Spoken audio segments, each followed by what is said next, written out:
Jean-Pierre Foucault a vécu un mois compliqué entre la mort de son ex-femme et ses obsèques, durant lesquels il a tenté au mieux de réconforter leur fille Virginie. Ce vendredi 28 février, nos confrères de France Dimanche ont révélé la peine que surmonte actuellement Virginie, la fille de Jean-Pierre Foucault.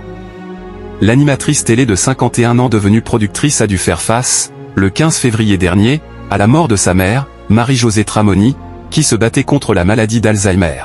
Les obsèques de la défunte se sont déroulées le 22 février au sein de l'abbaye Saint-Victor, à Marseille, et le présentateur de l'élection nationale de Miss France était là pour soutenir sa fille.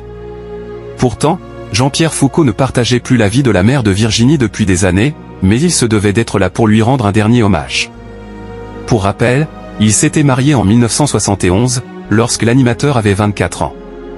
Leur amour ne semble pas avoir résisté au succès médiatique de la star de TF1 et le duo avait divorcé quelques années après la naissance de leur enfant. Mais cela n'a pas empêché le père de Virginie de l'accompagner pour les funérailles de sa mère en apparaissant, très affecté par la disparition de son ex-femme, ont écrit nos confrères, partageant des photos du triste événement. Sur celle-ci, on le voit en effet le regard sombre et le front marqué par l'émotion, mettre une main sur l'épaule de sa fille pour la réconforter, tandis qu'elle portait des lunettes noires pour dissimuler ses yeux probablement humides, devant l'abbaye Saint-Victor. Lorsque le cercueil de la défunte était installé dans le corbillard, Jean-Pierre Foucault n'a pas quitté Virginie, apparaissant autant, sous le choc, qu'elle.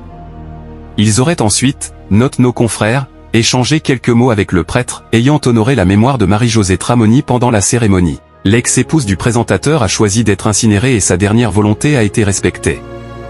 De son côté, Jean-Pierre Pernaut est amoureux de la même femme depuis 1983. Il s'agit de l'ancienne hôtesse de l'air Evelyne Jarre, avec laquelle il ne s'est jamais marié. Merci de nous avoir suivis. Si vous n'êtes pas encore abonné, veuillez vous abonner et surtout activer la cloche de notification pour ne rien rater.